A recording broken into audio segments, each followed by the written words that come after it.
came out, Lily says in the album, "Who the F is Madeline?" And everybody else in the whole world was asking, "Who the F is Madeline?" So I was very proud of myself because I found out who Madeline was. I found Madeline.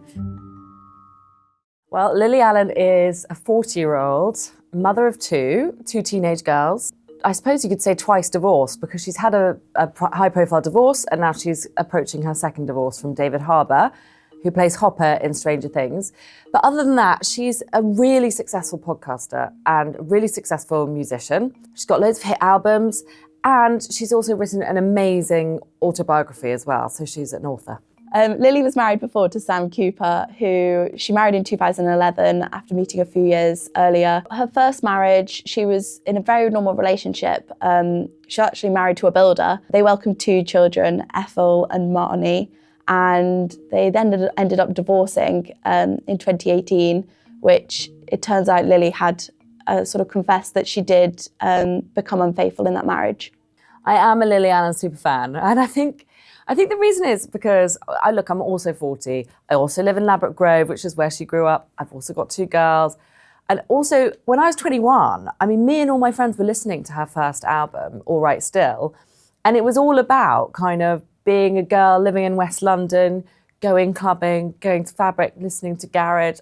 All of these things, they're so nostalgic for me now.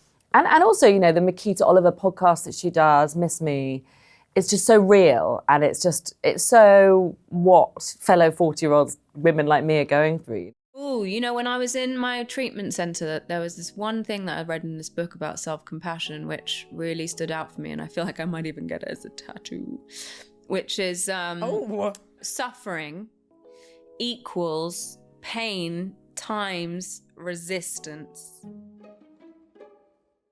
Lily Allen records her podcasts with Makita Oliver twice a week. Her co-star, Makita, they've known each other since they were children, so they're so open about everything that's going on in their lives, from the ups, the downs, like the highs, the lows, basically. It really gives a good insight to fans for sort of what's going on in their personal lives.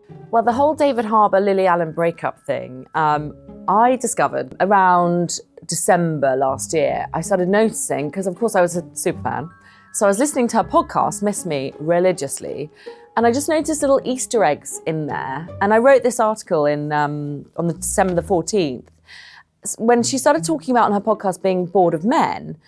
And she also said, she was talking about her stepfather, her new stepfather. Her old stepfather's Harry Enfield, by the way. But she's got this new stepfather, and she was saying, my stepfather, my mum's boyfriend, is the only man in my life who really cares about me and who I really respect. And I just suddenly thought, well, hold on, aren't you married to a lovely husband? So I started really closely listening to the podcast, and it's true, she was dropping little Easter eggs. She told the tale of how she got really cross with her children one day. I can hard relate to that. And she was saying she was screaming at her kids, and then she apologised to her kids and said, look, we're all going through so much at the moment. I'm so sorry for screaming at you. And I thought, well, what is it? What is it they're all going through? And finally, on December the 14th, I printed this story that said, it looks like they've split up or they've separated. He was filming Stranger Things in Atlanta. She was in New York, in Brooklyn. Coming across on the podcast as increasingly frail and unwell and troubled, really. So Lily's a superstar at 21, married with kids by the time of her 30s, and then she's coming up to her mid-30s and she meets David Harbour, the star of Stranger Things, at which point she's already been bankrupt. She's kind of on her uppers. Her career's gone downhill a bit. She's a little bit lost. She just released My Thoughts Exactly, her autobiography. So she'd had a small fame resurgence. Everyone was reeling from the revelations in that book. It was so unbelievably honest about her breakup from her first marriage. But her pop career just wasn't really going anywhere. And boom, she meets David Harbour, superstar, famous American actor, star of Stranger Things, hit series of the moment on Netflix, and she lands on her feet. So Raya is a celebrity dating app, which is really high profile, and you have to be sort of invited to be on it. You have to be a certain level of celebrity, have a certain amount of money. There's a lot of stars on there. And there he is, David Harbour on Raya, and they connect and they started dating. He was in London filming, and it was lockdown, so they ended up kind of moving in together in her little flat in northwest London and living a very kind of sedate, normal, low-key life during lockdown. He got really close to her kids, especially over lockdown, because they were all living together in this quite small flat, really. And he'd never had kids, and he's spoken a little bit about how he's never really wanted to be a dad. But then he met Lily's kids and felt like he was a dad, and it brought up this whole different side of him. And then after that, they decided to get married. They got married in Vegas, and then they set up home together in New York, where he got this huge, lavish £2.3 million brownstone house for her. Suddenly, they start living like celebrities again, and they become this big celebrity couple, and they go to the Met Gala, and it all gets a lot kind of more high profile and public. I think it started to go wrong when they moved to New York. Lily was not famous in New York, which she quite relished. So she'd walk around New York, nobody would recognise her. She'd use the F train, she'd use the tube. She quite enjoyed the anonymity. And she's spoken before about how her recovery is in New York because she's now sober and has been for many years. But I think she quite enjoyed the anonymity. They started becoming more of a public couple. And I think that's when the problems first started. And then what compounded the problems was David flew to Atlanta. He bought a house in Atlanta because that's where Stranger Things is filmed. And he sort of set up another life over there. But Lily wasn't able to follow him because she was in Brooklyn with her kids who were at a school there.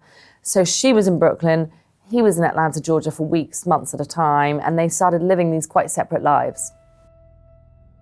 So in January of this year, I did an article about how Lily had gone to this trauma clinic. Because by then, my sources were quite clear, this marriage was over and Lily was in a really bad place. So I revealed she went to this clinic, and then he was pictured with Scarlett Johansson, looking pretty carefree, pretty happy, smoking a cigar, looking very relaxed.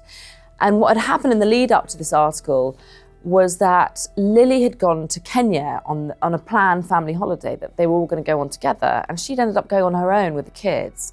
And what my sources were telling me was that she was particularly upset because she had to explain to the kids, like, your stepfather, isn't coming on our big Christmas, New Year trip to Kenya to go on a safari. That must have been really hard for her to explain. Meanwhile, he went to the Himalayas on a trip with a girl that seemed young and blonde. And the reason we found out about this was because somebody at a temple, a Himalayan temple, had seen David there, had tweeted about it and Instagrammed about it, saying, not every day you bump into David Harbour. And it turns out he was there with a girl. And slowly we started getting a picture of how David Harbour was living this double life. He had other girls, other holidays, and Lily was continuing her life with her family without him. 5 years later, when everything started to go downhill, she ended up signing back up to Raya, which is how she found out. She said she'd re-signed up to the dating app to sort of see if he was on there, and she did find him on there, and that sort of proved her thoughts. Good detective work from her. Lily coped really badly, to be honest, with the breakdown of her marriage. She said this herself. She got very, very slim, very thin.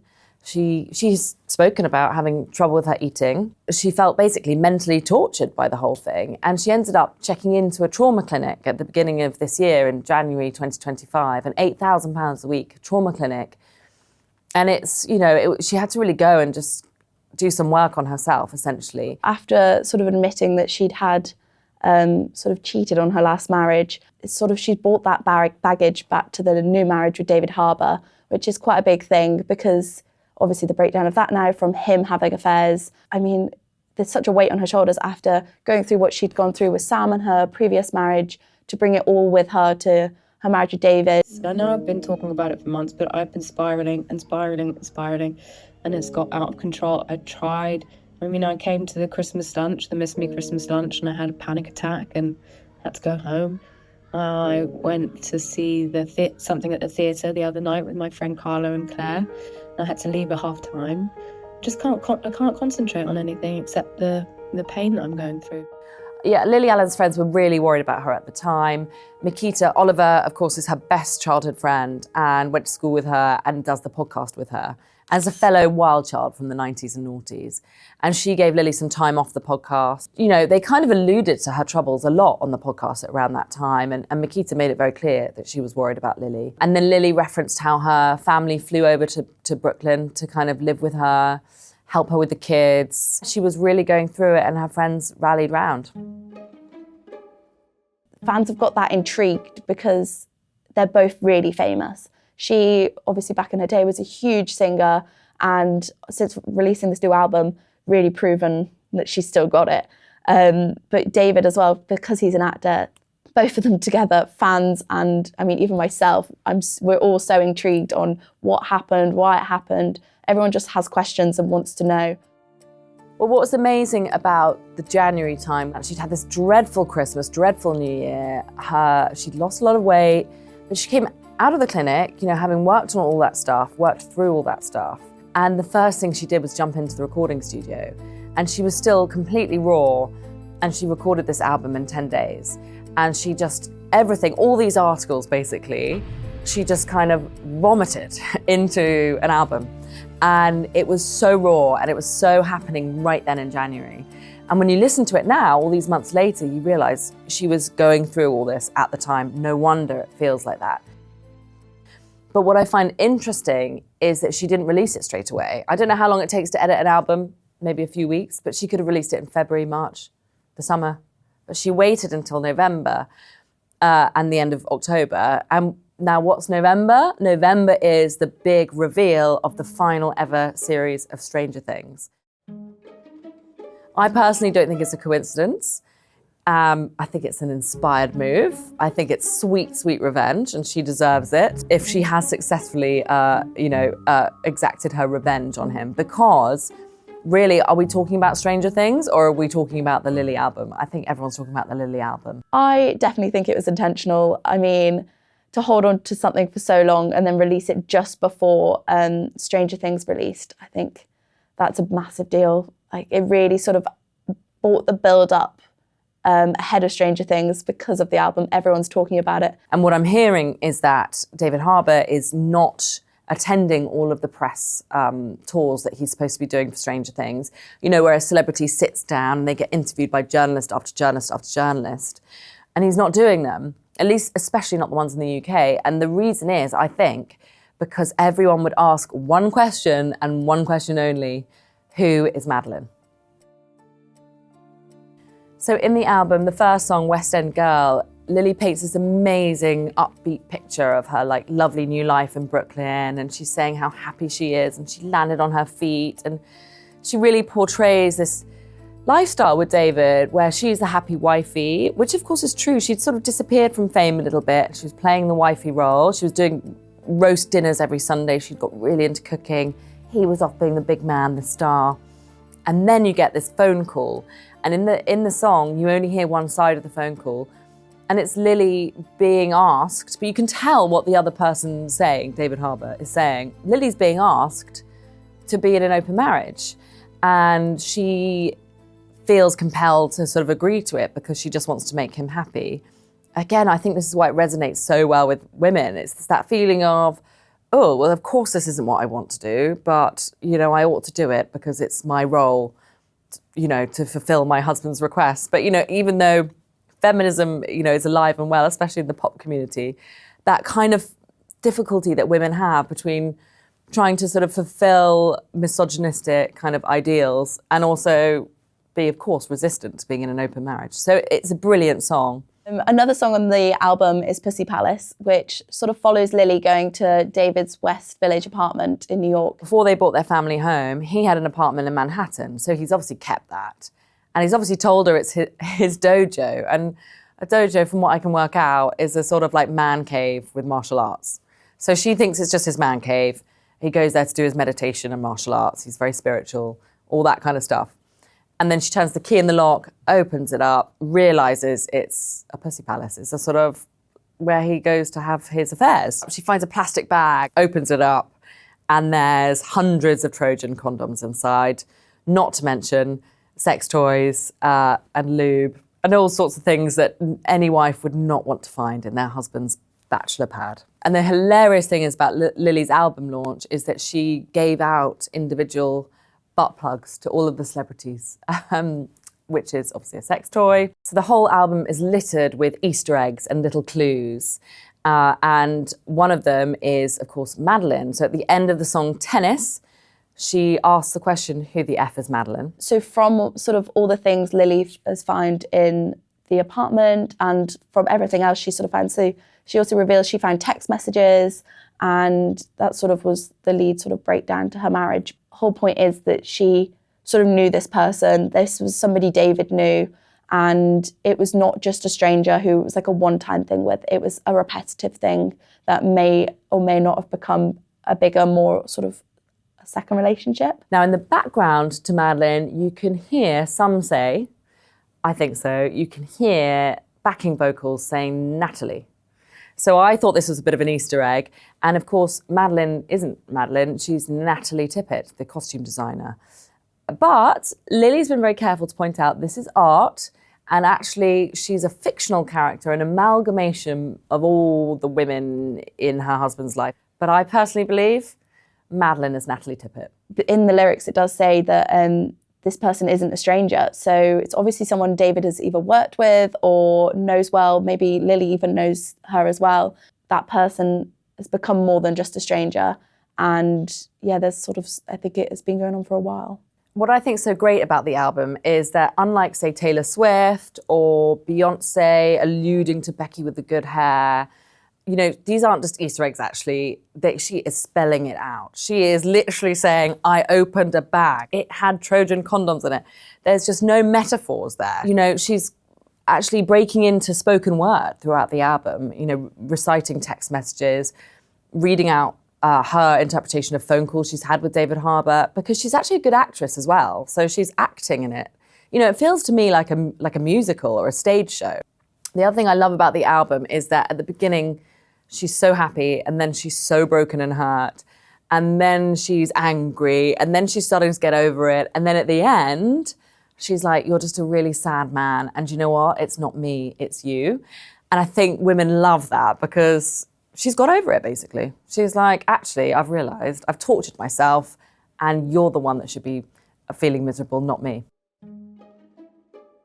Yeah, so I was very proud of myself because I found out who Madeline was. I found Madeline. So when the album came out, of course, Lily says in the album, who the F is Madeline, many times. Sure enough, the album blew up and everybody else in the whole world was asking who the F is Madeline. So I tracked her down. I sent the brilliant Peter Sheridan to New Orleans. I found her. And she's a costume designer. She worked on a film, a Netflix film, not Strange Things, but a different one, with David Harbour, and about 2.5 years ago. And they obviously got very close. You know, when Peter knocked on her door in New Orleans, she admitted, she said she was Madeline. She'd heard the album. She knew about the text that was referenced, because in the song, Lily reads out a text from somebody saying, you know, David talks very respectfully about you, and our relationship was only about sex. It wasn't about, you know, anything more than that. It wasn't an emotional connection. What had happened was, according to the song, is that Lily had got in touch. She suspected who Madeline was, actually a girl called Natalie Tippett. And she'd reached out to her through social media or a text or an email, I don't know. And Natalie had responded and kind of in an act of feminism had said, you know, I'm here for you. Do you want to talk about this? I am the other woman. And this is another reason why I think this album really resonates with women. It's this idea that actually the two women, you know, the mistress and the wife, could kind of bond over their shared problem, which was a problematic man in both of their lives in different ways, kind of acting in a, I suppose you could say, a misogynistic way. And they sort of bonded, but then in the song Madeline, Lily says, you know, if you lie to me, I'll kill you. So there's kind of that, it's a frenemy kind of friendship really between them. So yeah, that's Natalie. There's definitely something in this album that's resonated with women. I mean, when I listen to the album, I really do cry. I hardly ever cry. And my mum's WhatsApp groups are blowing up. And I think what's really hitting a nerve and inspiring women is this kind of notion of being gaslit being in a relationship where you can feel a man pulling away. It's a feeling that every woman has gone through, and it's hell, where you're trying to save the relationship, but you can just feel they're just wandering off. And no matter how hard you try to be perfect or to be the perfect wife, which is what she describes in her album, they're still pulling away. And not only that, but what she goes on to describe in the album is that, you know, when she brings up her feelings, he turns it round back on her and somehow makes it all her fault. And that is a feeling, I think, that's very rarely discussed in public, in books, in the media. That happens to women, and it's a certain kind of misogyny, which is that feeling that women have of just expecting to be perfect, and if you make a mistake, it's somehow turned around back on you and made into your fault. And that's what I think women resonate with. The reaction has been huge to this album. I have to say, even I was really taken aback by it. And it's one of those albums where the first time you listen to it, you're like, is it good? But then the second time, third time, and fourth time, you just fall in love with it. And I saw so many of my friends on social media saying how they had that feeling of being a bit like, oh, not another Lily Allen album. And then, you know, on the second listening, we're just completely obsessed. One of the mums in my mum's group was saying that her self-care now is to take herself away from her kids and husband, and instead of doing yoga, just listen to Lily's album on repeat. So I just think it's just had this unbelievably huge cultural moment. This is big time a comeback. I think it's even taken Lily by surprise from what sources are telling me. It's such a big comeback. She doesn't feel like a has-been. She feels like she's very current and young and up to the minute. I mean, the album was released at the start of October, which obviously with Halloween coming up, she did dress up as the Madeline character from the album. And I mean, it was so pre-planned. She had the orange hair, the school hat, the dress. It was very pre-planned. Madeline is a character who was from the 90s movie, which is a naughty sort of orphan schoolgirl in Paris. The album was released mid-October, followed by the Halloween costume, to then sort of the Stranger Things press tour kickoff days later. I think it kind of speaks volumes that everything was pre-planned and she knew exactly what she was doing. The Architectural Digest video that came out in 2023 shows a massive insight of David and Lily's lives. The house, I mean, first off in 2023 when it came out, it was incredible. Everyone watched it and was like, wow, what a lifestyle. Yeah, the Architectural Digest video has gone viral for a second time. This time it's gone viral because at the very beginning, David Harbour opens the door to the cameraman and says, oh, you shouldn't be here, my wife's at home. And he's basically making a joke saying, you know, I've got a girlfriend, I've got a mistress. He's joking about infidelity. And the other thing that people have picked up on is that Lily's body language, actually on a second reading of that video, is she's quite guarded, she folds her hands in front of her chest a lot, and she slightly cowers and definitely takes a back seat to him. He's very much the big presence in the video. And in her new album, she has spoken about how he kind of wants everything to be about him and he doesn't really want her to flourish and succeed and be front of camera, literally. Well, David Harbour's pretty much disappeared. I haven't really seen him promote Stranger Things. He did apparently pop up at Universal Studios where he took her children, his stepchildren, out for a day out. And that blew people's minds. You saw people tweeting saying, how can it be that Lily's promoting her album and while she's away promoting her album, he's taking care of her kids, taking them to Universal Studios, playing the like perfect daddy role. Some people started speculating, saying, is he just in on this? Maybe he's actually supporting Lily and he wants her album to do really well. So he's somehow allowing that to happen. But I don't think that's the case. What my sources and friends of friends and people from West London, basically, who know all about this, are telling me, Lily wants him to have a relationship with her kids because, you know, when a husband and wife get divorced, the kids don't necessarily get divorced as well from the father and the stepfather. And really, you know, while they were living in America, he was a really big part of their lives. She wants them to have that stability going forward. So I think she's probably shielding them from the details and allowing them to maintain a relationship. Ahead of the album, Lily's album being released, David did an interview which has been released more recently, and he admits in it that he's caused pain, slip-ups and mistakes, and he really wants to do good in the future. I think it has irreparably tarnished his image because, don't forget, Stranger Things is more or less a kids' show. You know, it stars loads of children. the stars of it are child stars who've grown up. I revealed Millie Bobby Brown has had a bit of a fallout behind the scenes, and he successfully kept that quiet for about a year or two. But of course, because of this Lily saga, the magnifying glass was on him, and it has since emerged that actually Millie Bobby Brown has accused him of bullying her and harassment behind the scenes at Netflix. And I think, you know, in one of the songs, Lily does say, "I've been protecting a lot of your secrets." So I just wonder whether, not from Lily, but just other people who might have been protecting his secrets might stop doing so. And especially when Stranger Things finally comes to an end, which is, you know, this winter, he won't have Netflix protecting him anymore necessarily, because I know that Netflix were really invested, of course, in Stranger Things, and they really wanted the final season to go off without a hitch. And so they were using all their might behind the scenes to protect him, protect his image. But of course, with the final season over, that obligation no longer exists. So I just wonder if there's more to come. So Lily's first album, Alright Still, which she dropped in 2006, she was promoting it on spaces like MySpace because things like Instagram, TikTok, they didn't exist. The fact that she sort of gained such a huge profile back then is massive, and she was one of the only female artists in the charts, which sort of paved a way for other female artists like Sabrina Carpenter, Olivia Rodrigo, Taylor Swift.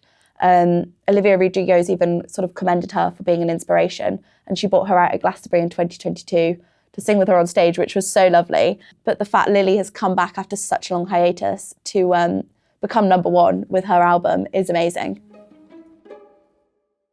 I definitely think this is the start of a whole new era for Lily. And they do say your 40s are where your kind of career really takes off. And I hope that's the case for Lily, because I think music she's released before, her last album a few years ago, wasn't that well received. But she's sort of come through that and into this new musical era. So I suspect more music. I know there's going to be a huge tour next year that's going to do really well. It's already looking like it's sold out. Okay, so what I really believe is going to happen is that West End Girl, the album, will become a musical. And I have this slightly dastardly theory around this, which is that she says in the album that David Harbour was quite jealous of her success in 222, A Ghost Story. And she says quite clearly in the song that what happened was she was called up and offered the role and she didn't have to audition. And that he was quite jealous and said to her, "I would have had to have auditioned." And we know that for years and years he tried to succeed on the stage and didn't have much success until Stranger Things. So I think it would be the ultimate revenge for her to make a runaway hit stage show starring herself about her marriage to David Harbour. And she loves the stage. She's done really well in Hedda Gerber this year. She did really well in 22 A Ghost Story. She's a great singer. She's a great podcaster. Her podcast stage show went really well. She only did a couple of them, but they went really well. So I can just imagine all of these things colliding, and it would be the best revenge on David Harbour, whose acting career presumably is about to take a bit of a nosedive. So that's karma for you.